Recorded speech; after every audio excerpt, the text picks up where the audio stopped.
Greats.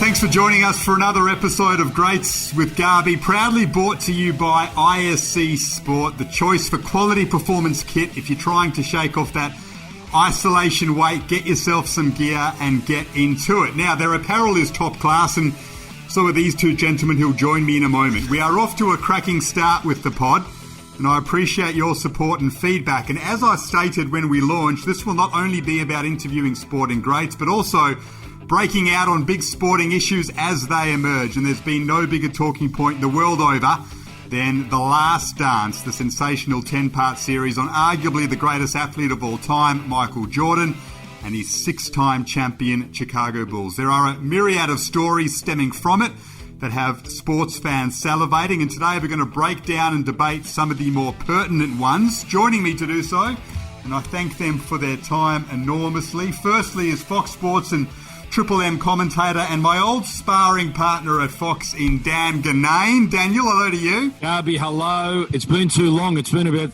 6 months, hasn't it, since we've worked together, and I don't know how over this format we're going to yell at each other like we have in previous and we've got a third person, so I don't know how this is going to work. But no, it's a pleasure to be with you, Garby. It's been too long. I'm sure we'll find a way. Joining him from Channel 9 and also Triple M is a man who has covered NBA Finals series in the past, as well as working on the coverage here in Australia on the NBL, so he is well qualified. Sebastian Costello. Hello, Seb. Garby, Dan, I'm already feeling like the Scottie Burrell of this team, so go easy on me. I'm keen to chat about Scottie later on. I think that might be a talking point that could well divide opinion. But before we get into some of the singular issues, your overall takeaway of the series. I mean, we all know it was brilliant, but what resonated with you most? What did you take away, be it from MJ or the team as a whole, that stood out more than anything else? Seb? I think this was a sports documentary. We have seen a lot of docos which have been fantastic, which have looked for a social or political issue that was explored through sport. Be it Once Brothers, the Yugoslavian conflict, explored that through basketball, the O.J. Simpson story, quite famous. And I think this one, while it dabbled in the socio and the political, it was really about a sports phenomenon that was Michael Jackson and the Chicago Bulls. Michael Jordan and the Chicago Bulls. That's not a great start to the podcast. And I think this was what sort of, it was such a gripping story. Along the way, the narrative the likes of MJ and David Falk weaved as the championships were being won was such a rich story, and it was great to revisit them. Ginnane, what stood out for you? Look, it was spectacular television. And every Monday night, I watched both episodes, and then watched the repeat. I watched the repeat the next day. So I was as invested as anyone watching, and it was brilliant television. My concern from the outset was that Michael Jordan was essentially executive producer, and I thought, well, how is this going to play out? And something that really stood out for me a few months ago was a documentary. And run with me on this, but there was a Taylor Swift documentary, and I thought, well, let's see how they do this, because that is the most carefully branded image in pop culture, possibly since MJ. And the Taylor Swift doco started with this very strange shot of her finding out she wasn't going to be nominated for a Grammy, and it was a really awkward scene.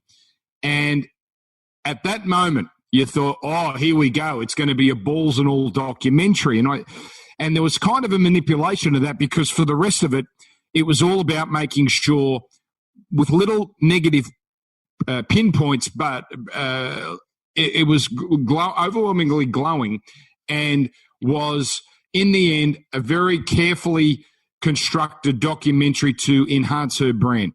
And I thought a very similar thing about this Jordan documentary, which was brilliant. And I'm only picking holes in it because you can't have everyone saying it's the greatest thing ever made. So that's the only reason I'm nitpicking here. But I did feel through the whole thing, yes, they covered a lot of the negatives, the gambling, the bullying. I think they could have gone harder on that, but they went into the bullying. I mean, fancy not allowing someone to eat on a plane. That was quite disgusting. But they acknowledged it. They acknowledged a few of the other perceived flaws, but at the end of it, you came away. Jordan was the overwhelming winner and Jerry Krause was the overwhelming loser. And I thought, well, that just suited the Jordan brand perfectly. So that was my only very mild reservation. It continues this fact that long-form documentaries are now the in thing, aren't they? That I don't know how many of these stories could sustain 10 episodes. To be honest, it could have been done in 8. Really, I don't think we needed this. I don't think we need the wife of the security guard talking. But at the same time, if they made 16 of them, I would have watched them, and I was very sad that it ended. So they were giving everyone exactly what they wanted at the perfect time because there's nothing else on. So for me, it's not the greatest, but it was a pretty damn good documentary. I would just say one of the things I took out of it was they actually did write Krause into the narrative, in that I think a lot of sports fans would know Scottie Pippen, would know Michael Jordan. But, Jerry Krause was probably not a household name to people outside of Chicago, perhaps. And at least he did get some mention in this documentary. We'll get into Krause in a moment because we'll break him down later on because that was a big talking point. And he certainly had his critics, and I think towards the end he got due praise. But we'll get into it a bit later on.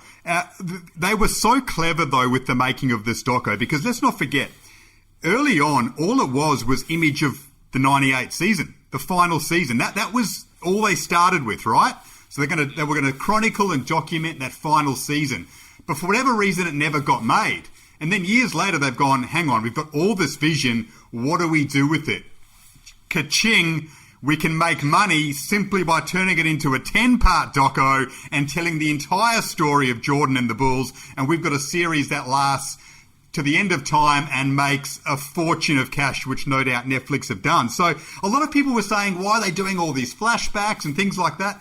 They simply had to, because it allowed it to go over 10 parts and not just tell the story of that final series, but tell the story of the Bulls and the formation of Jordan and Pippen and Jackson and Rodman and all of those tales the whole way through, which led to an absolute bonanza. I'd agree with that. And I think, again, Dan, I think you used the expression, if you have to find a hole in it, because it was brilliant. One of the things I reckon I thought at the end of watching it was, after being promised, secret vision of the Chicago Bulls that had been locked up for 25 years, I was left a little bit underwhelmed by what they actually had. And I think that perhaps is reflective of the fact that they had to tell the entire story of not just the second three-peat, Pippen, Rodman, Jordan, but the initial three-peat of that first group. And some of the vision was amazing. Michael, weeping after winning a championship on Father's Day without his dad. Don't get me wrong, but clearly they didn't have enough from that year to sustain a series as it was. I went in expecting team meetings, a lot of Phil Jackson berating his team, all of that stuff, and we didn't get that. Now, I suspect a lot of that was shot, but don't forget, MJ approved this, and you can imagine every little bit of this would have needed his stamp of approval. You mentioned Garby. You mentioned why did this take so long to emerge? Jordan didn't sign off on it until 2016. So whether he just decided his brand needed a boost, or he was he just may have been ready. He may have been ready to talk about this. Who knows? But that's why it sat there for 20 years. But I didn't mind. I like the backstories, and I know a lot of people complained about the constant back and forth.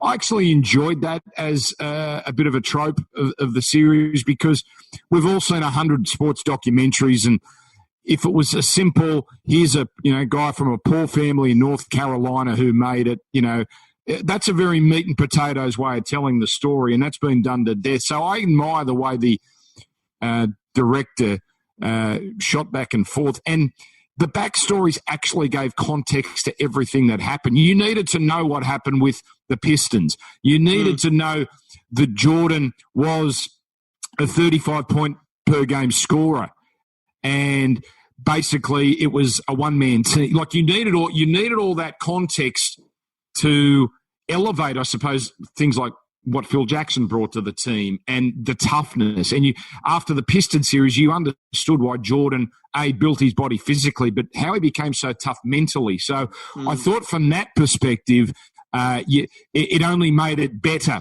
to spend all this time trawling through some of the other stories. My only knock is that some of those stories had been told in 30 for 30s before. So one episode had me a little bit bored. That was the Rodman one, only because I'd watched the entire 30 for 30. And how fitting is this? People can't see it at home, but Dan Ginnane is smoking a cigar right now, as MJ did at nauseum all the way through The Last Dance. I mean, the guy just knows how to play to the audience superbly. That's Dan Ginnane. But that's the only knock I had, is that I knew some of those stories through the 30 for 30s, the Pistons one as well, and then the Dream Team doco, which I'd watched before some of those stories had been told. But all in all, absolutely sensational. And what I loved about it more than anything else is that it was a detail on, for mine, the greatest athlete of all time, because similar to you guys, I grew up in that era of Michael Jordan, and I went to NBL games, and I got my parents to buy me basketball shoes, and I played basketball for 2 seasons, and I bought basketball cards and wasted stupid amounts of money on them purely because of Michael Jordan. Like, it was a direct flow down, right? And then we got to actually sit there and study what made this guy so ridiculously special and successful, and the competitiveness of the man just completely, Seb, blew me away. I found it inspiring, I do have to say, and I think we as guys who work in the media are aware of the reputation enhancement, shall we call it, that goes on in sport, right? But I think Jordan is one of these special athletes whose craft and self-belief puts him on another level to a lot of sports people. And so from that perspective, I just thought somebody who, and I know we're going to get into how he treated his teammates, but somebody who refused to accept anything but excellence was inspiring. And to go to your point, Garby, too, talking about great sports people, people have been throwing up Muhammad Ali v. Michael Jordan. And my argument was, even though boxing, of course, is a much more physical sport, if you just look at the number of nights that Jordan had to provide excellence is hundreds more than Ali. Now, I know they're totally different sports, but you want to talk consistency of greatness. In an 82-game season for 13 years, Michael was there. I think we can all accept that he was a bully, but at the same time, he was never hypocritical.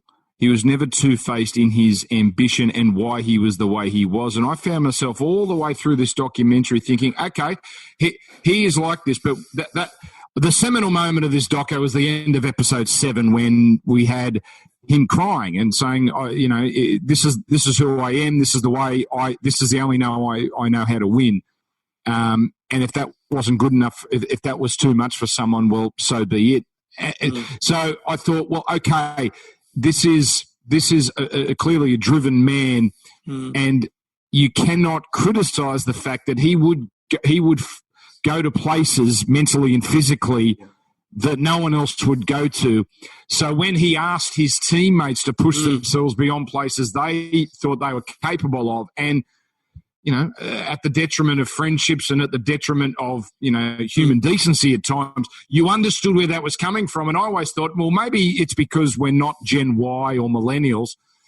I had no problem with most of the way he went about things. Yeah, no, there's that old line, it ain't bragging if you back it up. And, Michael was able to demand of his teammates because he was going out and getting 30 himself and, winning not only MVPs but Defensive Player of the Year as well. He was a guy that was walking the walk as much as anyone. It's the competitiveness, though, that completely astounded me. Like, yeah, for me, he's the greatest athlete I've ever seen. The only person I've seen have a bigger impact on the world is Tiger Woods in terms of actually taking a sport to another level.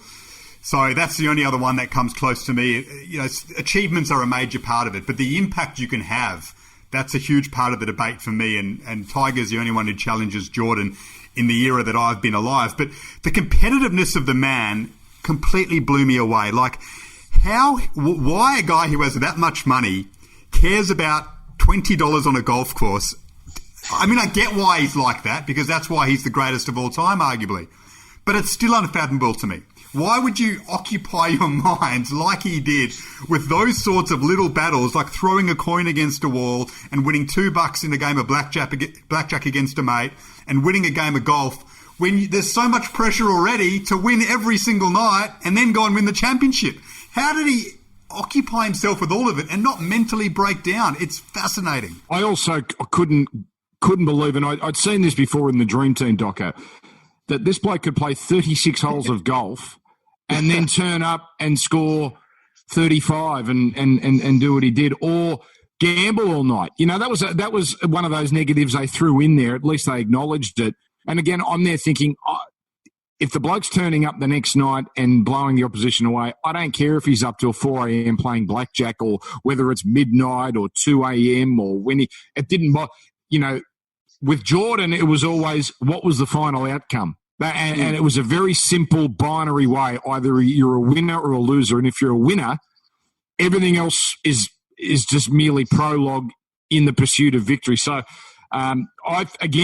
most of this, I found myself on Team Jordan thinking, oh, well, if this is what he needs to get himself to a certain place, if he needs to invent slights, if he needs to invent criticisms that didn't even exist, God bless him. I think that's right, Dan. And ultimately was guys like Scottie Burrell, even Luc Longley, were they spoken to in an appalling way? Probably. But if you're Scottie Burrell and you've got an NBA ring on your finger, or you're Luke and you've got 3 of them, you're probably not too worried that your feelings were hurt in a practice or 2. Yeah, I mean, that's the key point. I mean, we wouldn't know who Bill Wennington is. We wouldn't know. Longley would be a completely different figure if he wasn't on the Bulls, right? And let's be honest, as brilliant as Luke was, and he deserves all the credit, there's probably 30 other guys who could have done that job, but he was the perfect guy for it because he didn't have an ego, so he could play that role. They moved out Horace Grant because Horace wanted credit. They got someone in to play that role without demanding more of the ball or more attention. And thankfully it was an Aussie, and Luke did it, and we are delighted that was the case. And we'll get into Longley in a moment. But yes, he made all those players, he gave them reputations they wouldn't have had otherwise. That being said, the tyrant nature of the way he carried on and the bullying nature, first and foremost, I know you guys would have to agree with this, that wouldn't be allowed today. Like, there's zero chance you get away with that today. And I do think he went a bit far on occasion. Yes, it worked. Yes, he backed it up himself. He didn't ask anyone to do anything that he didn't do. But in Burrell's case in particular, like, Steve Kerr fought back, and that was wonderful, right? So he made Steve Kerr the player and the great man that we know today, because Kerr eventually rose with it.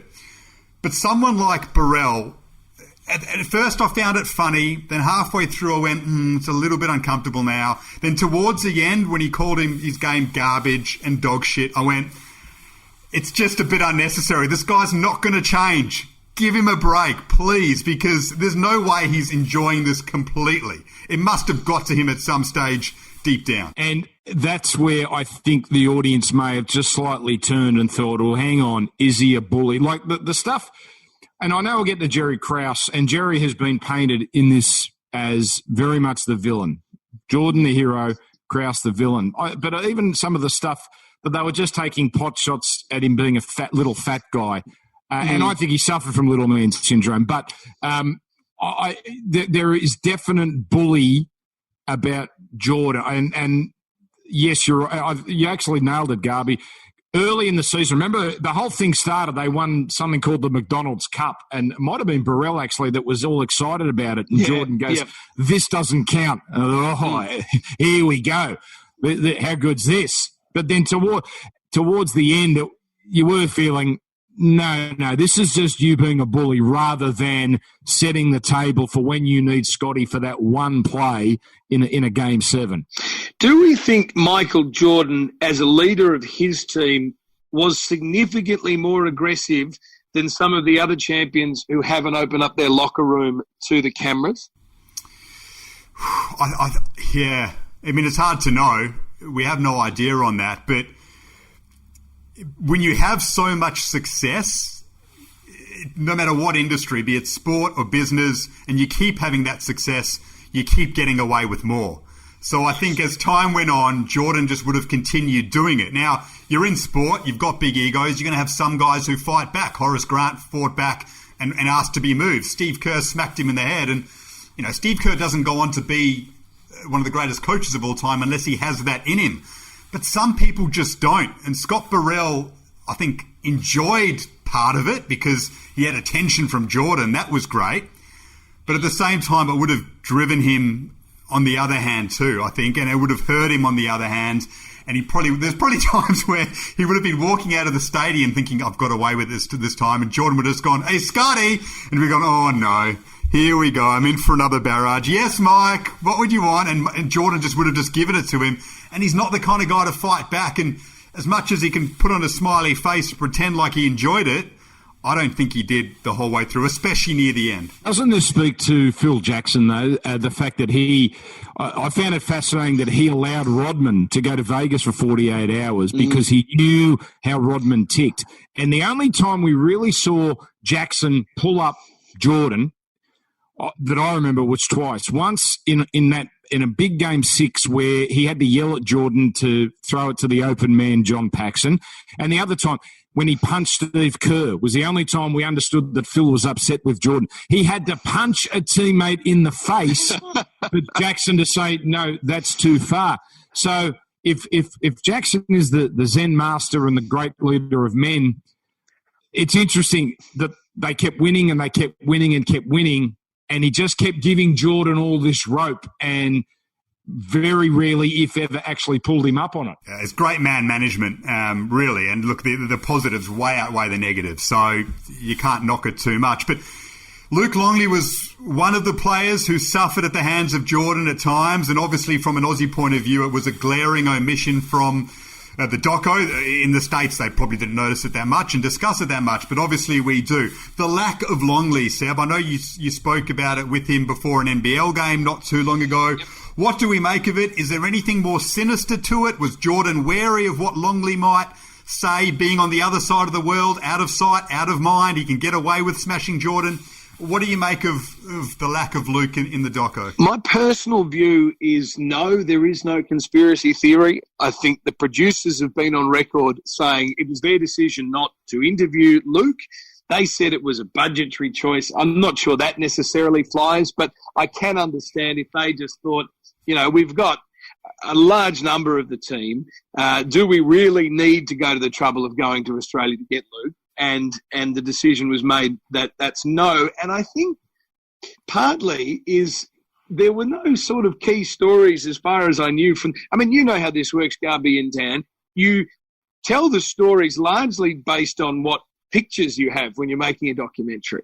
And Luke doesn't really feature in any of those key moments on the vision that need explaining. Okay, maybe you could go into how he felt Jordan treated him, but you had that element already covered with Burrell. I know Luke, from having spoken to him, does not have any resentment, at least in the conversations I've had with him to Michael. He said on record, he dragged me to 3 championships. So, he, at least in hindsight, is able to see there was almost a sense of necessity in Jordan goading him and pushing him and making him a 3-time NBA champion.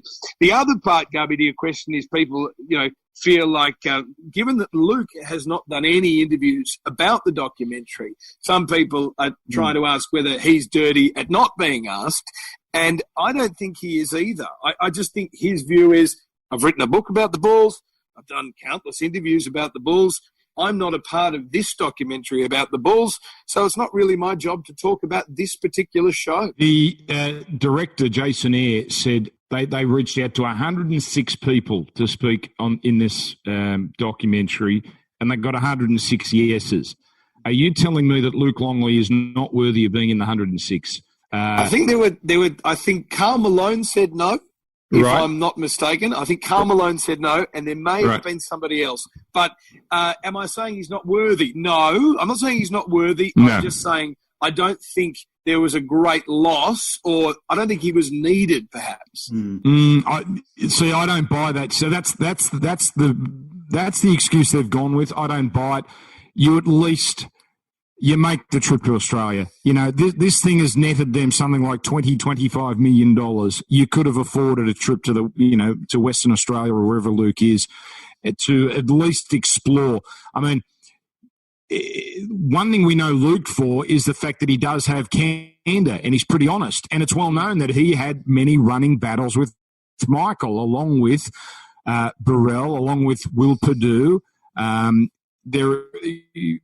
So you at least go to him and ask him. And I found I was pleasantly surprised how often we saw Luke in the general vision Often he'd be getting, little passes from Jordan the assist.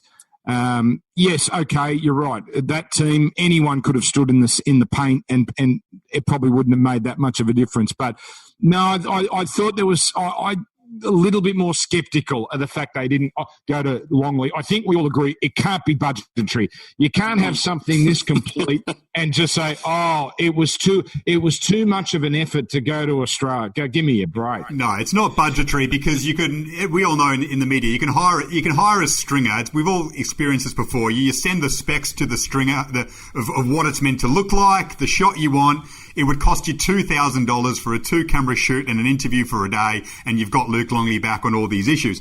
It may have been, though, I'm on both sides of the fence. It could have been a bit of Jordan saying, I'm not sure about it, and then going, you know what, we've got Wennington and Purdue and Paxson and Cartwright and BJ Armstrong, all the exterior players who all speak so eloquently.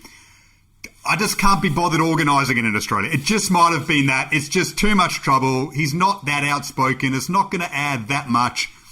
Jordan might get annoyed at a couple of things. Just leave it out and no one's going to really notice except for the people in Australia.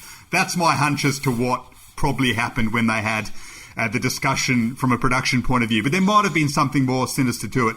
The roller coaster with Scottie Pippen was really interesting. I mean, You felt sorry for him early because of his crappy contract compared to what he should have earned.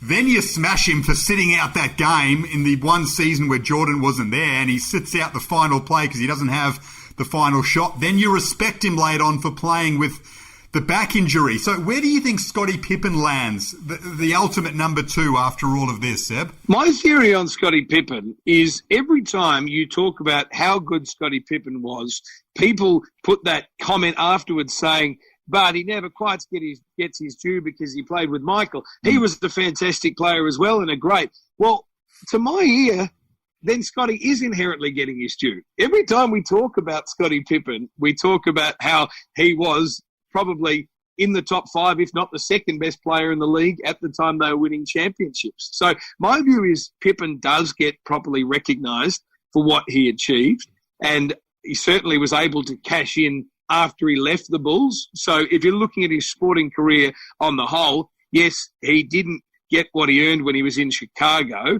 but he arguably received something that means he'll be very comfortable for the rest of his life, which is 6 championships to his name. I found Scottie and the way he was portrayed in the doco as the most fascinating character in this whole documentary because Jordan was hero, Krause was villain. It was very obvious how those particular characters, Rodman was the wild man. Scottie, though, what the director did, which I thought was marvellous, was basically he's left the decision in you, the viewer's hands, because there's plenty of material there to suggest that, yes, he was underpaid. He came from a horrible upbringing to have a father and a brother both confined to wheelchairs. And there were some other things there that you thought, oh, geez, I feel a bit sorry for this bloke. But then you counter that with the sulking that seemed to be an ongoing theme, and the fact, and I thought this was one of the big revelations, that he sat out the final play of a match because Kukoc was given the final shot. And that was the chance. That was the moment for Pippen in current day to say, yeah, no, I got that wrong. But to say, I would do it again. And I thought, wow, you've just turned yourself into you've been handed the greatest platform to say I was immature, heat of the moment, I got it wrong. And then you also had the migraine game where he came across as soft. Now, I've never had a migraine, but anyone who's ever had one tells me it's the worst thing and you cannot function. And yet in the final episode, the very final episode, he was redeemed somewhat because he had a crook back, and yet he came out, fought through it. So it's hard to call him soft. So I thought Pippen was the most complex of any character that was portrayed in this. Yeah, as I said, it was a roller coaster the whole way through and fascinating. I, again, could not believe that he didn't admit regret over sitting out that play because Kukoc got the ball and said he'd do it all over again. That smacked you right between the eyes, that statement, because you're starting to get some sympathy for him when you hear about Bill Cartwright crying and Pippen saying, I'm sorry, you know, he was in tears as well. And all these years later, he says he didn't regret it. Incredible. What I will take away as well from Pippen, similar to what you said, Seb, is that my estimation of him as a baller went up enormously. Like, we knew he was great. Yes, he belonged on the 92 Dream Team, Hall of Famer, but there was always that, but he played with Jordan. When you watch back some of the footage and you see how he went in that season without Jordan, you go, hang on, Scottie would have been a superstar like a Reggie Miller, like a Malone, like all these other guys on his own as well. He would have been...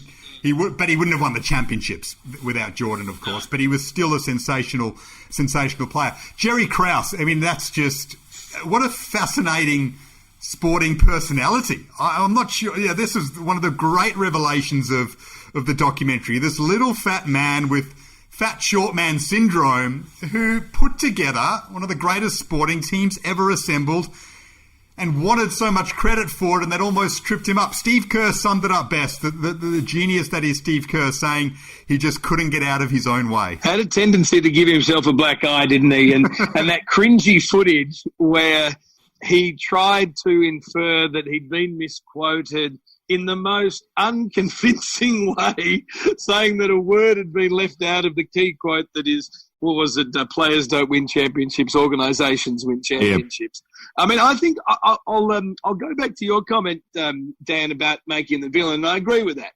But I also think if it's one thing this documentary did, it, at least for people around the world, wrote Jerry Krause into the Chicago Bulls story. No, that's true. Oh, and he had to be there. I mean, the fact that, it's absolutely nuts. And I'm not defending Jerry because even though I think it's a very binary way he's been portrayed here, it's his own fault. To say to Phil Jackson, you can go 82-0 and you're not going to be here next year, it's just absolutely bonkers. Now, history dictates that it was a mistake to break up the team. Now, I personally, you saw in that Utah series at the end, they were so tired. The tank was just about empty. It's unlikely that I don't think they could have won a seventh. Of course, you never know with Jordan. But this guy had the vision to have Jackson come in as coach. I didn't think we got enough of how Jackson got the job. There was clearly an inference from Doug Collins that Jackson knifed him. And I would have liked a little bit more exploration of that, but that's okay. We got the inference. That's fine. And then to build the team once in 91 and then to build the team again in 96, to bring in Rodman.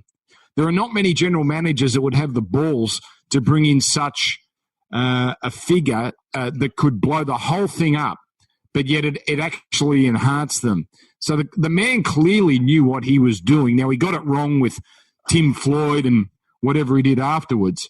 But it's funny, you said he was misquoted, the team organisation thing, but then after one of the championship wins, he's interviewed by NBC, very clearly saying, this isn't a victory for the team, it's a victory for the organisation. I mean, Jerry, that's the one time you just say, you know what, we couldn't have done it I'm very proud what we've put together, but we couldn't have done it without Michael. And it wouldn't have been that big a blow to your ego. So, yes, he's only got himself to blame. I would have liked to have seen a family member of Krause, perhaps, because Jerry's dead. He died just around the time they started production. So, I mean, there's nothing the makers could do about that. I would have liked to have seen a family member, but say la vie. Just to quickly wind up on Dan talking about whether they could have gone a seventh. For me, I don't think they could have gone a seventh, and I think Dennis Rodman's the key to that. I just reckon he was a time bomb that was about to explode if they forced him to go around again in 98, 99. Yeah, I think you just let the team take its natural course, and if they don't win one, well, then you wash your hands with it and say, well, we've gone now, and now it's time to rebuild, rather than trying to force the issue, which was clearly a mistake and disrespecting those greats. He also backed co-coach Jerry Krause ahead of his time on that. Very few European players at that stage, and he was ahead of the curve. He had foresight that these guys could make it and also deliver great money to the organisation, etc. And now, of course, European and world players are a dime a dozen in the league. So he was definitely a sports visionary with a wonderful eye for talent. He got bullied by Jordan and Pippen. I felt sorry for him in that sense because he did put it all together. Yes, he deserves enormous criticism for some of the things that he said and the way in which he acted. But, it doesn't happen without Jordan, doesn't happen without Jackson. You could probably put Krause in there as well for being the man to put it all together. So he deserves a lot of credit as well. The background players I loved. I just loved hearing from all of them. I thought they spoke so eloquently. Who was the one that stood out for you the most, the one that you really enjoyed hearing from above all others, boys? Bill Wennington for me. I just think he was a guy who was a total bit player, really. But he's the guy who is the first one in the documentary to say the expression, the final dance. And I think it's a great lesson from a storytelling point of view in that a guy like Bill Wennington, who isn't spending that much time on the court, is observing everything so much more than people who are playing huge minutes. And so, he really shines in that role. Yeah, they were all good. I love this. Well, loved. I was captivated by the Steve Kerr story. I knew what had happened to his father, but I never knew in such great detail, step by step. So I'm glad they did the backstory on Kerr. I mean, the whole backstory was basically for one shot. That one shot that he made in Game 6, but I thought it was completely worth it. Now, the one that grabbed me was BJ Armstrong, actually. Yeah. I thought that this is a really interesting guy who then felt like what it was like on the other side to go up against Jordan. But no, I actually found BJ probably the most captivating of all the second-tier characters. I love BJ as well. I mean, Horace Grant's a wonderful addition because he was a bit of a villain. Gave it back to Jordan, didn't like the fact that he didn't get any credit, didn't like the fact that he was just meant to play a role. He wanted to be a star, which is why he left. And he subsequently come out and made some comments on radio in the States, which has made big news, saying that part of the documentary were lies and that it was edited by Jordan. It didn't tell the true story. So he's really come out strongly against parts of it and MJ at the end, and I admire him for that. So he was a great character. Paxson, Cartwright, fantastic. I'm with you though. BJ, I thought he spoke so eloquently and you just love watching him go about it. For me, he was leading round the straight by a length, and then Steve Kerr goes to the outside and goes 4 lengths past everyone. Just brilliant, that backstory.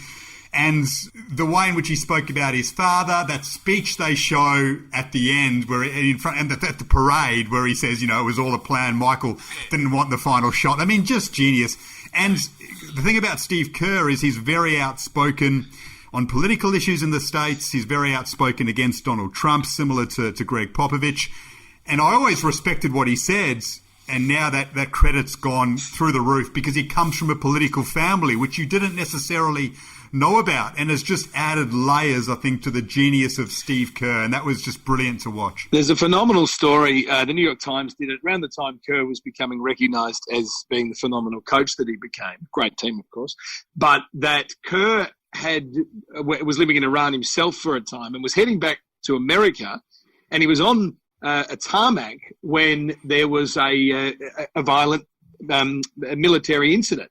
And so everybody was forced off this plane. A couple of American Marines was actually taken to the tarmac to try and protect the passengers. And then in the end, Kerr managed to get home. And a few weeks later, the Marines involved were killed. And years later, this American journalist who sat down with Kerr for the New York Times had a photo of that Marine Corps. And Steve could pick out the faces of the guys who had sheltered him that day on the tarmac and just broke down in tears. It's a phenomenal read. I recommend that. If I can switch gears to a far more lighter moment too, I reckon the best 10-second cameo, even 5-second cameo, particularly from a man that was a bigger part of the story than he was allowed to be, was the beanie-wearing Ron Harper talking about playing for Cleveland and being told, you're not going to be checked in to guard Jordan. I think that quote just stuck with me for the whole series. Oh, poor Craig Elo. Can you imagine where he is? How he would have thought watching that, thinking, did you really need to throw me under the bus anymore on Harper? Thank you very much. So true. The little cameo that I liked, I mean, that's a great story that you've inserted. Bobby Knight's quote, which for me I think just sums up how great Jordan is. In 1984, after coaching him at the Olympics, before Michael Jordan has played a single minute of NBA basketball, just before he's introduced to the league, says he's the greatest basketballer I've ever seen. This is the great Bobby Knight, who has seen as much basketball in the States at that point in time as anyone, has called a 21-year-old yet to play a game the greatest baller he's ever seen. That just summed up the GOAT that is MJ. Well, Bobby Knight, one of the greatest tyrants of all time. Have a listen and have a read of some of the stuff from Indiana. But it's hard to believe that Jordan was only the number 3 draft pick. Mm. But yet you go back and it was actually totally understandable. But to know what we know now, and that was a really interesting thing early in the documentary, and you realise what a leader Jordan was, that he turned up as a kid and assumed the role as the leader of the team. I thought that actually was quite fascinating. I mean, imagine coming into an environment where, they've got their ladies and they've got their Coke and they've got their lifestyle, and Jordan just comes in and just says, no, I'm the man here. I thought, wow, that spoke volumes to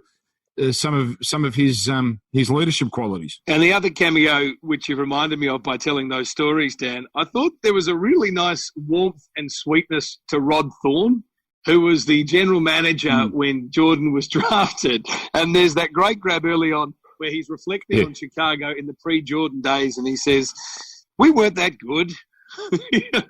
Just sort of summarises it that simply and that honestly. I thought he was a nice addition. I also loved David Stern, when there was that ridiculous speculation that Jordan was banned for a year. Which American sports journos, we love them, but they can get carried away on things from times. We know that. I mean, that story was completely absurd. And he goes, "Hang on a second, you're telling me this organisation would have been taken to another level by one man. We're then going to ban that individual for whatever it was, a year, 18 months. No, just not going to happen." And then you've got the other guy saying, and no one found out about it? You're telling me that no one ever found out about a ban to Michael Jordan? How on earth that became a story in the States is just laughable. No, absolutely right. And there was, it's funny looking back at some of the things that you'd remember from the time. Like, I do remember that narrative around Jordan's father's tragic passing being related to his gambling as being a very strong narrative, both in legitimate media and in talking around town. And you look at it then with, the police involved and all of that, and it seems incredibly unfair.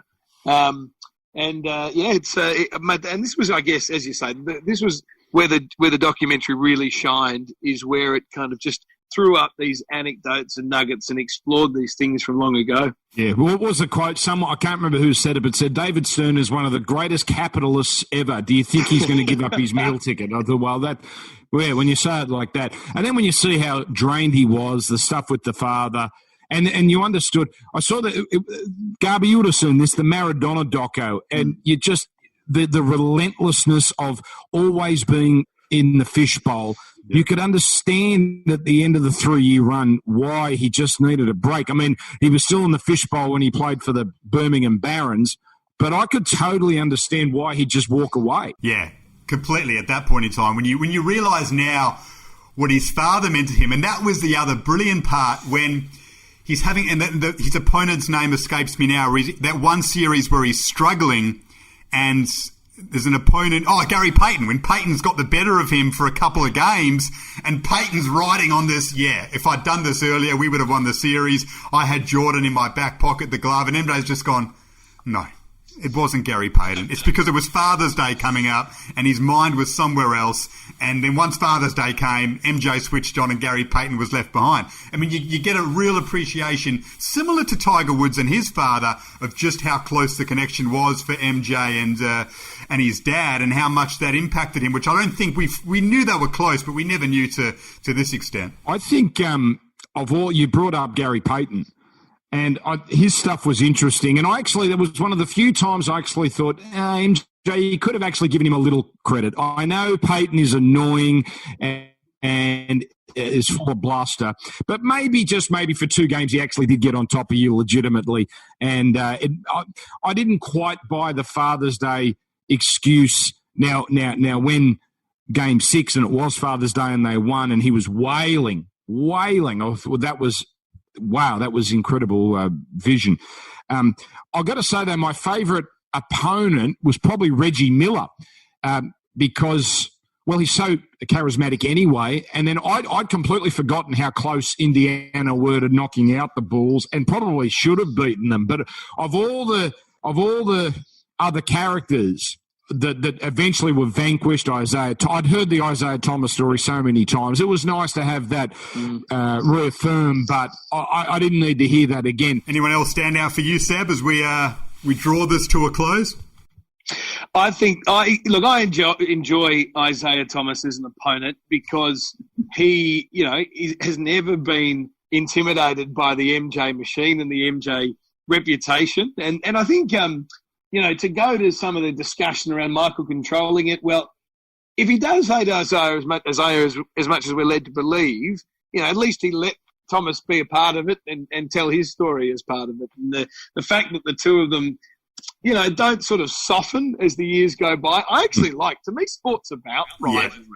Yeah. I kind of get a bit sick when two blokes who've gone to war, can't get enough of how great the other two were. I like the rivalry to live on. So good on you, Isaiah Thomas. Yeah, and I'll tell you something, the director, and we've sort of had found little flaws, but I think there's something the director uses, a trick, I think is going to be now a staple of every documentary, and that is the playing of the interview to the protagonist and getting his instant reaction. He's done that before. He did that in a Ric Flair documentary, and it's actually quite brilliant. I can't believe no one's ever done that before, but I thought that was actually quite ingenious. Particularly because that Jordan is so animated with his reactions and his eyes and his incredulity to some of the things that are being said. I think now we can expect that's going to be just come part and parcel. Most certainly. Bring it on. Boys, thanks so much. We'll leave it there. It was great to break down all of those subjects. There's plenty more we could have gone through, but I think we've covered the main ones. Thanks so much for listening. People back home, share your thoughts with us if you agree with anything, if you think we're talking nonsense and a few other issues, don't be afraid to let us know. Seb Costello, Dan Ginnane, thanks so much for joining me. Really appreciate it. Just one thing you failed to mention. How good does Carmen Electra still look? She's 48, for God's sake. Unbelievable. Sneaky MVP candidate from the series. Also one of the great moments, because that's not told in the Rodman 30 for 30, when Jordan goes to Rodman's door and they're sitting on the floor completely naked. And he sprung him and he said, all right, Dennis, enough's enough. Just get your ass to training, please. And Carmen's scurrying off to the other room completely naked. I told my wife this was a sports podcast, guys, so I've got nothing to contribute to this discussion. Boys, thanks so much. Really appreciate it. Good fun, Garby. Thanks for inviting me. See you, Seb. See you, Dan. Well done, Garby. See you, lads. All the best.